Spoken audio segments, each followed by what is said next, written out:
eu escolhi ser juíza por várias questões, mas o primeiro porque sempre tive a vontade de me expressar, tanto na escrita como no falar, em prol dos direitos das pessoas, das garantias constitucionais. Entretanto, bem no início, a gente tem uma certa fantasia do que significa ser juíza no mundo de hoje. Então a gente imagina estar no tribunal, imagina como é que a gente pode decidir sobre vidas, né? E a responsabilidade que tudo isso acarreta. Mas o que a gente não estava preparada no início da carreira são as inúmeras renúncias que o ser juiz tem que acontecer, que propicia nessa vida, nessa escolha por ser magistrada. Então a primeira com que eu me deparei é a separação da família e dos amigos, né, que é inevitável, porque a nossa carreira começa nas mais longínquas cidades do sertão, onde todo o glamour acaba, né? Então se a gente imagina todo aquele luxo que a gente poderia estar nas cadeiras bonitas, num grande gabinete, e você vai para um interior e você vê a situação física, não é, daquele local e a carência da própria população em determinadas cidades. Então, inúmeras vezes, não no meu caso apenas, mas em vários colegas que também escolheram a mesma profissão, tive que ficar hospedada em pousadas, não é? Em pequenos hotéis, ainda com colchões de chita, sem nenhum tipo de segurança ou qualquer tipo de luxo sobre isso. Eu lembro inclusive uma certa comarca que eu estive em que eu chorei de emoção quando eu encontrei um hotelzinho que tinha um colchão agradável para dormir, né? Porque até onde eu morava não existia. Nem todas as cidades da nossa Paraíba tem casas específicas para que o juiz possa morar. Então, cidades pequenas, obviamente, não existem muitos imóveis à disposição para aluguel, não é, ou para venda. Então, o juiz ele tem que morar naquela cidade, até pela distância de cidades maiores. Não há como você trabalhar num local e morar em outro, e há uma obrigação constitucional da gente morar naquela cidade onde a gente trabalha. Então, se torna inevitável a gente abdicar de certos luxos, não é, para exercer a nossa profissão. Colegas, inclusive, que precisavam trazer água engarrafada para poder tomar banho, porque a água de determinada cidade não era tratada. Então, são pequenas coisas que a gente não está preparada para o início da nossa profissão. E outras que vão surgindo, outras dificuldades que vão surgindo no decorrer dela. Né? Eu lembro também uma vez em que a cidade foi inundada e tive que entrar de barco na cidade. Para entrar e sair da cidade para trabalhar, tinha que ser com um barquinho pelas enchentes, porque tinha levado a ponte da cidade. Então são certas situações pitorescas e não é à toa que muitos juízes escrevem livros sobre a sua trajetória na profissão, porque se tornam casos cômicos, não é? E se davam realmente para livros de comédia, se não fossem tão verídicos na vida de cada magistrado. Mas há uma riqueza cultural na nossa vida que se chama o contato com a população de diversas regiões do nosso estado.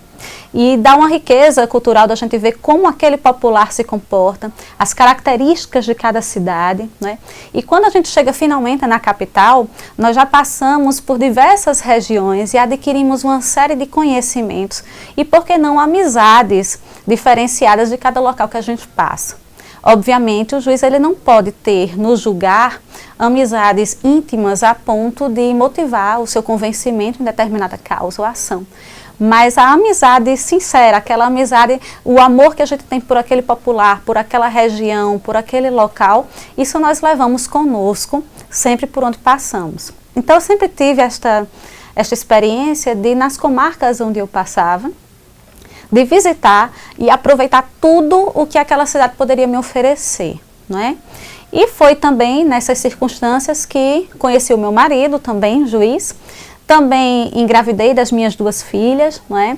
As testemunhas do meu casamento e padrinhos foram funcionários do fórum, da época onde eu trabalhava. Então, de certa forma, a nossa vida pessoal ela vai se misturando com a vida profissional de uma forma quase indissociável.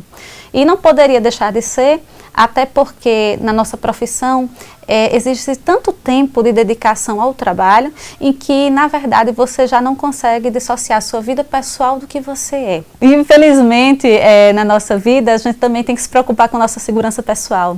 Então, obviamente, quando você escolhe esta profissão, você escolhe também ficar alheia a certos tipos de liberdade que um cidadão comum teria. Por exemplo, a liberdade de se expressar publicamente com suas preferências políticas. O juiz ele tem que realmente ter a contenção em relação a isso, porque ele vai fatalmente julgar alguns casos durante a eleição ou após a eleição, e principalmente se for juiz eleitoral. Então não é de bom tom que expressemos publicamente preferências políticas ou partidárias, até porque o juiz ele é vedado de ser partidário, participar de partidos políticos.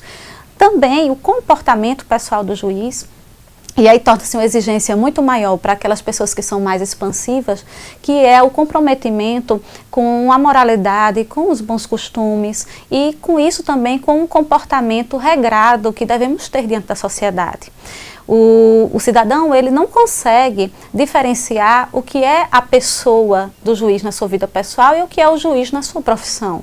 Então, por exemplo, ele ser julgado por um homem que ele tem um comportamento desregrado na sociedade, com certeza, para aquele cidadão, ele não vai sentir justo estar sendo julgado por um juiz com aquele tipo de comportamento social. Então, isso gera para nós uma certa prisão comportamental em relação que apenas o nosso círculo mais íntimo consegue conviver com algumas características pessoais nossas, né? Então a gente tem que ter realmente essa situação de conter, de contenção na vida pessoal. Isso sim, em muitos casos, é difícil para a gente poder manter essa distância, não é, de certos escândalos ou de certos comportamentos que possam ser desrespeitados, desrespeitosos com outras pessoas. Então a gente tem que guardar as nossas opiniões pessoais para nós, muitas vezes, né, em prol dessa nossa profissão. Mas o bom disso, apesar de tantas restrições, apesar de tantas dificuldades nesse caminho da magistratura, mas o desejo e a vontade, e quando isso se concretiza na visão do cidadão que consegue ver o seu pedido atendido diante do judiciário, é altamente gratificante. Mas é muito mais do que o reconhecimento das pessoas, o melhor é realmente a sabedoria, a consciência do dever cumprido. Porque entenda, no judiciário, no papel de juiz, nós estamos sempre em conflito com interesses. Então, o que é bom para A não vai ser bom para B, que está perdendo aquela ação. Então, enquanto você vai ser endossado para a parte A porque saiu vitoriosa daquela ação, a parte B vai gostar do seu trabalho e vai tentar denegrir o seu trabalho. Então, isso é o tempo inteiro. Então, se procura a carreira da magistratura como forma de reconhecimento pelos outros, esqueça, infelizmente, essa não é a sua carreira. A carreira da magistratura tem mais a ver com uma vocação, com um desejo pessoal de fazer justiça de acordo com a sua consciência, não é? A sua consciência moral, a sua consciência filosófica, não é? E diante disso, diante deste trabalho, você expor a sua pequena sabedoria nas decisões que você toma. Então, eu sempre tive esta consciência, a consciência de que a sabedoria, ela focada apenas em nós, sem ter nenhum resultado prático para os outros, é uma sabedoria inútil. Né? Então, de nada adianta você ser a pessoa mais sábia do mundo, mais estudiosa, ter estudado direito os seus 5 anos e ser uma pessoa realmente renomada por aquilo que você fala, pelo aquilo que você escreve, mas na vida das outras pessoas você não faz diferença nenhuma. E eu queria fazer a diferença na vida das pessoas através do meu trabalho. Né? Então, em cada processo que eu pego, em cada decisão, por menor que ela seja, eu sei que eu estou tentando resolver da melhor forma possível aquela situação. Então, para aquelas pessoas que estão naquele processo, a minha atitude, o meu estudo, o meu examinar vai fazer diferença na vida delas. Né? Então, da mesma forma que o médico trabalha com um grande bem jurídico, que é a vida, o juiz ele trabalha com outros grandes bens jurídicos, não é? Como a liberdade, como o direito de propriedade, não é? Como o direito da personalidade, que hoje está sendo tão ofendido, não é? Com o direito à nossa imagem, com o direito à nossa honra, não é? Então tudo isso passa pelas mãos do Poder Judiciário. E uma coisa também maravilhosa, que não é uma atividade monótona.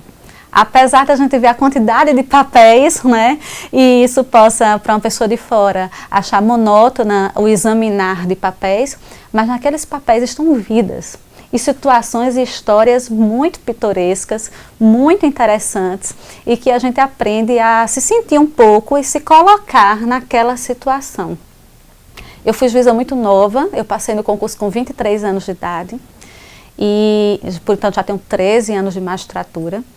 E por ser muito nova, não alcançava certas experiências pessoais que os processos eles propiciam na nossa vida. Porque a partir do momento que você se torna parte dentro deste processo, ao examinar aquele processo, você se envolve naquela situação e se coloca na situação daquelas partes. E se colocando naquela situação é que você é verdadeiramente justo. E é por isso que o trabalho do juiz, ele nunca vai ser substituído por máquinas. Porque a justiça não é o somatório de cálculos perfeitos e se dá aquela sentença. Ser juiz é você sentir a justiça daquele tipo de decisão para aquele caso concreto, para aquela situação específica. Então não se trata de 2 mais 2 igual a 4. Vai ser o que vai depender de cada situação. E é por isso que as pessoas não entendem como é que podem decisões tão conflitantes. Mas é porque nós não somos iguais. As pessoas não são iguais. As relações não são iguais. Aquele caso que está sendo trazido, ele tem que ser examinado de uma forma individual. Não há padrão na nossa vida, não é? A vida não segue um padrão igual para todas as pessoas. E por isso as decisões não podem ser iguais para todas as pessoas. E o mais bonito disso, da gente poder ter esse discernimento, é a gente saber que não somos perfeitos, que o juiz também é falível, que a nossa decisão ela não é a última sobre determinado caso, e quantas vezes temos a humildade de que a gente dá uma sentença e a gente acha que resolveu, e as partes resolvem se entender de outra forma. Quantas e quantas vezes o juiz dá um divórcio, termina a relação jurídica entre as partes e acha que resolveu o problema, e o casal resolve se reconciliar e voltar a casar de novo. Eu mesmo já casei vários casais que eu mesmo tenho decretado o divórcio. Então são situações que não estão sobre o nosso poder, estão sobre o poder das pessoas, e isso é gratificante também, saber que as pessoas podem se autocompor, que as pessoas podem chegar nas suas resoluções sem precisar do judiciário. E esse é o grande desafio agora do judiciário, onde tudo está sendo judicializado. Todos os problemas vêm até a justiça e se traz essa quantidade desumana de processos para cada juiz, porque as pessoas não se entendem mais, as pessoas não conversam mais, as pessoas não procuram se acordar mutuamente a ter mais concessão, a ter mais tolerância um com o outro. Né? Então hoje qualquer briga de vizinho, a intolerância é absurda, então se chega no Poder Judiciário. A cobrança de R$10, de R$15, não se sabe mais o cobrador ir na porta e dizer, amigo, paga essa dívida. Não, já se entra no Poder Judiciário. Então isso é um reflexo da nossa sociedade hoje. A judicialização de tudo. Judicialização da saúde, judicialização da educação, judicialização dos direitos humanos, né? E o grande desafio é como podemos caminhar com essas alterações, não é, na nossa sociedade, mas de forma a dar também uma resposta rápida.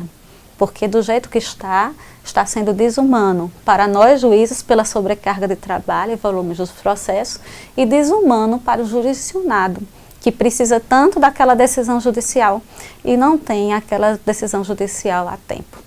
Então, colegas juristas, nesse dia de hoje, dia do jurista, nesse grande desafio que nos assola nesse nosso país e nesse nosso mundo, onde tantos direitos estão sendo desrespeitados, onde a nossa própria segurança pessoal ela está sofrendo risco, precisamos, antes de tudo, ser corajosos por 2 motivos. Corajosos para prosseguir nessa jornada e corajosos também para que não deixarmos a nossa vida pessoal ela se tornar um empecilho na nossa profissão, nem a profissão um empecilho na nossa vida pessoal, e nos vermos como profissionais competentes que somos, mas sem esquecer o ser humano que queremos ser. Então, no dia que a gente conseguir reunir isso no nobre advogado, no nobre juiz, no nobre promotor, os demais juristas, da gente conseguir unir o melhor do ser humano com o melhor do profissional, com certeza a nossa prestação jurisdicional será mais justa, mais equânime, mais célere e também a prestação jurisdicional necessária para a nossa vida.